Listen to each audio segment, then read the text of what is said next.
Hello from CNN London, I'm Monita Rajpal. This is World Report. A state of emergency in the U.S. states of Virginia, Maryland and Massachusetts. A fierce winter blizzard is bearing down on the northeastern coast of the United States. JFK, LaGuardia and Newark airports in New York remain closed this Monday morning. Look now at the massive nor'easter and see how long it is expected to stay. Meteorologist Pedram Javaheri is at the World Weather Center with a look at the forecast for the East Coast. This is a massive nor'easter, isn't it? It absolutely is. And, you know, the good news with if anything comes out of this is talk about a post-Christmas downer, Pedram. Thank you very much for that. Well, as for those unfortunate air travelers, some spent hours on the ground, as we heard there from Pedram, unable to get off on their planes. Eric Shore is one such passenger, and he spoke with CNN's Andrew Stevens earlier, just 2 hours ago. As a passenger there, or trying to be a passenger there, speaking to Andrew Stevens earlier today. Well, Bostonians aren't strangers to nor'easters, which howl in a huge circle and then dump several centimeters on the New England city.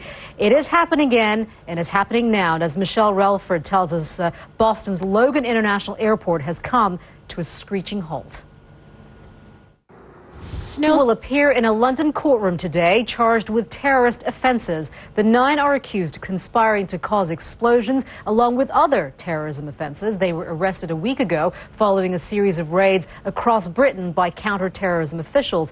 3 others arrested during the raids have been released without charge. A police spokesman did not say what the alleged target was, but said the arrests were necessary to ensure public safety.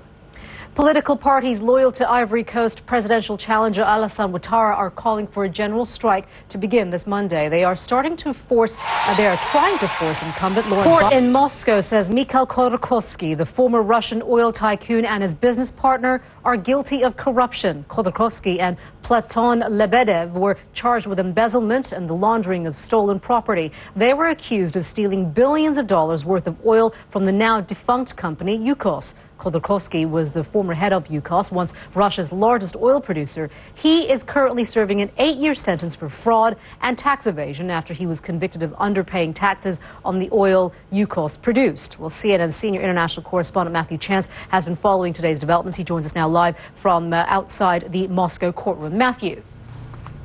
It's in Moscow. Thank you so much for that.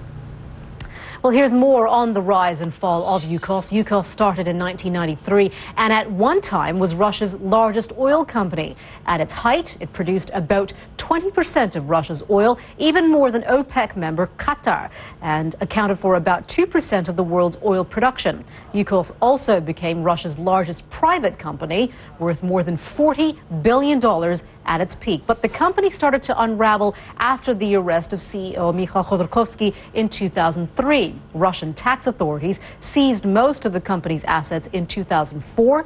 The company eventually filed for bankruptcy, and most of Yukos' assets were sold off in state-run auctions.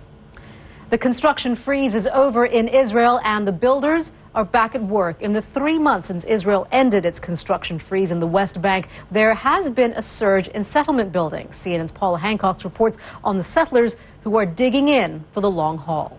I'd like to bring you up to date on some breaking news that we've been following out of Italy this hour. Earlier, there were reports of suspect packages that had been found at the Greek and Venezuelan embassies in Rome. Some had been deemed as the packages were false alarms, but now what we understand, according to the chief of Rome's police, he's saying that the package at the Greece embassy that was delivered to the Greece embassy in Rome was...